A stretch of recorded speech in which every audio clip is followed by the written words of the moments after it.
Here's 3 great reasons to get the new Samsung Galaxy S21 5G at T-Mobile. 1, it's free for both current and new customers when you trade in an eligible device. 2, T-Mobile's the leader in 5G coverage. So 3, you can unleash 5G speeds in more places with your new phone. Get the new Galaxy S21 free at T-Mobile, the leader in 5G coverage. Phone via 24 monthly bill credits plus tax. If you cancel credit, stop and balance on required finance agreement may be due. Contact us. Qualifying credit and consumer plan required. See details at T-Mobile.com. Here's 3 great reasons to get the new Samsung Galaxy S21 5G at T-Mobile. 1, it's free for both current and new customers when you trade in an eligible device. 2, T-Mobile's the leader in 5G coverage. So 3, you can unleash 5G speeds in more places with your new phone. Get the new Galaxy S21 free at T-Mobile, the leader in 5G coverage. Phone via 24 monthly bill credits plus tax. If you cancel credit, stop and balance on required finance agreement may be due. Contact us. Qualifying credit and consumer plan required. See details at T-Mobile.com.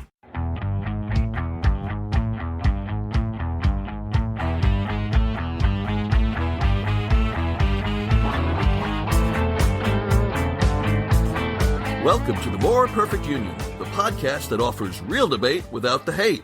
Hello, I'm Kevin Kelton, a social media activist from Los Angeles, California. Hi, I'm Rebecca Kushmiter, a social policy advocate from Kensington, Maryland. I'm DJ McGuire, a cost estimator and musician from Suffolk, Virginia. And I'm Greg Matuzak, a teacher and former political activist from Cincinnati, Ohio. And we are doing our year-end episode. Now, a lot of people will be hearing this in the new year. That's grand. But for us, it's still 2017. So let's talk about the year that we're putting to bed today. Greg, you want to start? Yeah, so what I did today was I put together a list of dates. Now, 2017 was crazy, and everything sort of jumbled together in my mind. So what I did today was I put together some dates. And I'm going to throw out these dates and see if you guys remember what happened on these dates. And seeing as it all runs together for me, you guys probably will remember some of them, but probably not. So the first one's pretty easy. So this is like a contest, like a game show. Yes, exactly. And there will be prizes. Okay. There will be prizes. Okay. All right, the first one. January 20th. What important event happened on January 20th? I know. I cried for 8 straight hours. All right. Only so besides 8, besides, well, so Kevin it only started at 12:01. No. Hang on. George W. Bush went to the White House and heard, in his words, quote, some weird shit. So Kevin's tear ducts dried up. Anything else? What was the exact event? It was the inauguration. It was the day Michelle Obama sat there and shook her head. Just shook her damn head. Not on my watch. It was also the day that we figured out that Trump had no actual spatial reasoning and said, and made his first lie as president. Said, well, these are the biggest. These are the bigliest crowds. Huge, yes. No, well, he made Sean Spicer say it. But was it that day or the next day? It was that day, because I was sitting in a hotel room. I'm like, he's making Sean Spicer lie already. Right. He said, get out there. And he goes, and Sean Spicer came out in a huff. And he's like, He did. He didn't have to. He could have quit. How about April 10th? Who remembers what happened on April 10th? That was the Muslim ban, and everyone headed to the airports. No, that was earlier. Oh. That was earlier. The firing of Comey? No. Gorsuch was sworn into the Supreme Court on April 10th. I think we were all in a rage blackout that day. Right, and to be quite honest, this was one of Donald Trump's big things. That Supreme Court vacancy is what got him elected. And I hope Mitch McConnell rots in hell for it. All right. What about May 9th? I don't know. Comey was fired. Oh. That was May? He was fired I thought in that May. was in March. Okay. A week later, May 17th. Mueller appointed. Yeah, it was right on top of that. And I remember thinking he was such an amazing pick for that. I was like, are you kidding me? Are you trolling? What is this? He's still an amazing pick. You know, we're not going to do a whole Person of the Year thing, but, if you really think about it, Rod Rosenstein might actually be the most important person of the last year. Yeah, he might be. Mueller. Because he didn't have to appoint a special prosecutor. He just did it. I know. Yeah. Really. How about August 12th? August 12th. I was on vacation. No, don't know. What? Charlottesville. Oh, Rally. yes, I was driving home from vacation. I was watching it happen on Twitter. It was a very dark time in this country that was only made worse. And it was not handled well by our president at all. Yeah. Yeah, there were good people on both sides. Right. What a jerk. Which was not what a jerk. Moving on. October 5th. October 5th. So, I don't. Probably some ladies' auxiliary uniform. It was the New York Times came out with the report on Weinstein. Okay. Oh. October And 5th. that was huge. I mean, it really, and granted, the Women's March probably precipitated a lot of this, but considering that it steamrolled to the Me Too, hashtag Me Too, the Al Franken, Yeah, everything. just think, from October 5th to December 12th, when Doug Jones was elected and Roy Moore was defeated in Alabama, think of everything that happened in 2 months and a week. Yeah, no I wonder know. I can't My remember it all. God. I Yeah. know. Indeed. It's like brain It has overload. nothing to do with creeping senility. It's not our age. No. Volume. 2017 was like 1968. It was a year that just had more history than any one year really should have. Oh, I know. We all remember 1968, Kevin. Oh, gee whiz. Talk about senility. Oh, gosh. Yeah, Tell us. Okay. Tell us about Fair that point. one. Fair we do point. know what happened in 1968. We did study Sure. that much of American history. I mean, we haven't. We did. Unlike 1968, we haven't had any literal assassinations, just some character assassination. Yeah, right. I might also argue that 1989 and 1991 Ooh, may have yeah. actually had greater lasting significance than 1968. Are you saying Yeah, the that's true. fall of the Berlin Wall is a major episode in world history, DJ? I can't imagine Yeah, why. that one. The collapse of the Soviet Union and its disintegration. Little minor things. Just Little thing. thing. Well, let's get back to the little thing of 2017.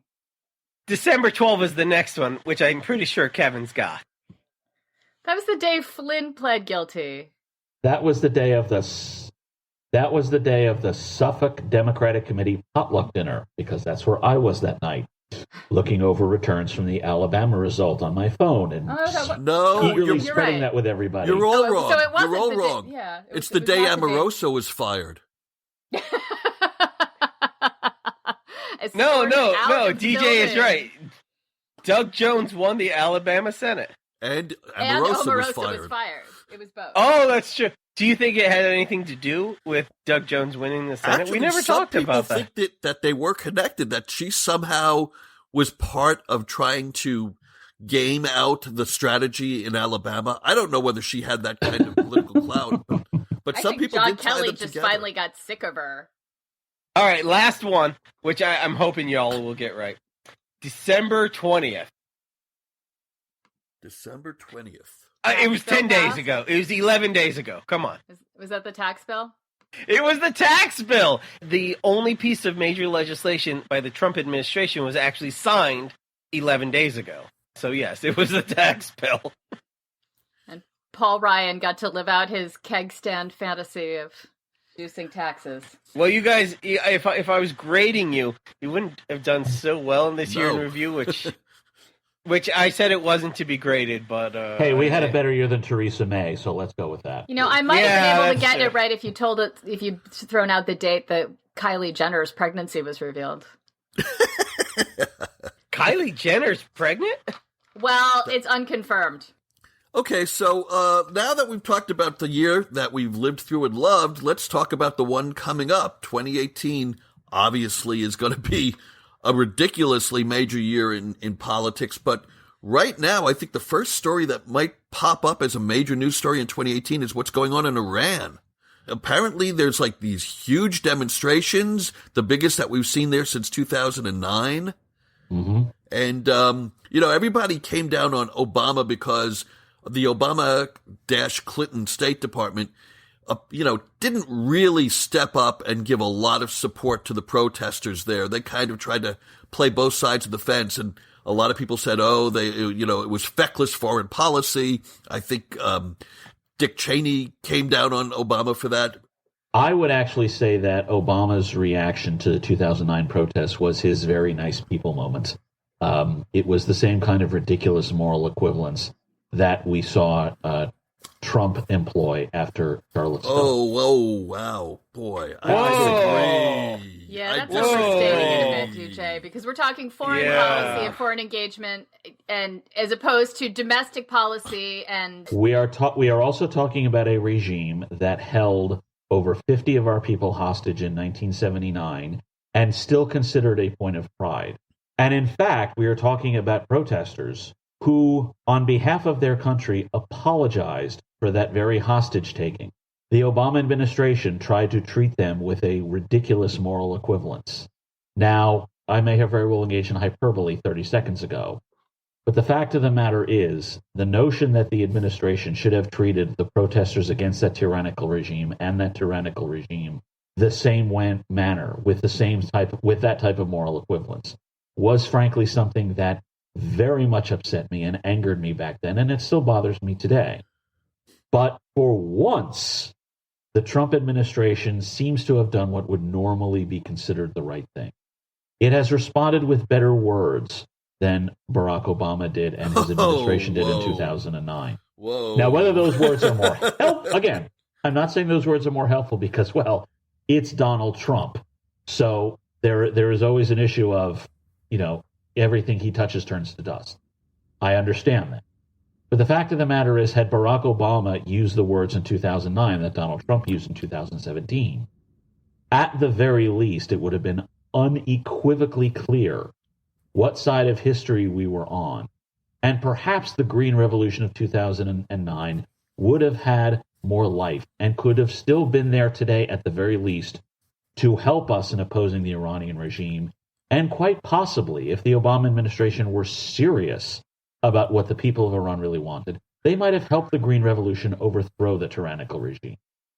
They did not do anything like that. And I'm still upset at them for that. I'm going to take issue with so many things that you said there, DJ. First of all, even though I introduced this, and I kind of baited you a little bit because I was reading up on this yesterday after Trump came out with his little tweet about the Iranian protests, because I remembered the controversy about Obama not reacting strongly enough. So I went back and did a little research and found out good for you. That is a Republican myth that was started for the 2012 campaign. The Obama administration did speak out against what was happening. They didn't do it the day that everything started. They waited to see how this was going to build up and play out. And once the Iranians started clamping down on the protesters and shooting people in the streets, the Obama administration did, in fact, President Obama himself did forcefully denunciate that. He talked about democracy having to be the rule of the day. He talked about tamping down on government violence. What you are doing is perpetuating a Mitt Romney-built myth. That's number one. Number two, you keep talking about 1979 and saying the same regime. It's not the same regime. The Ayatollah Khomeini was the leader of Iran then. He's been dead for like 25 years. And who's running Iran today? It's the religion is running the country, but it's not the same regime. And I want to go back and say one other thing.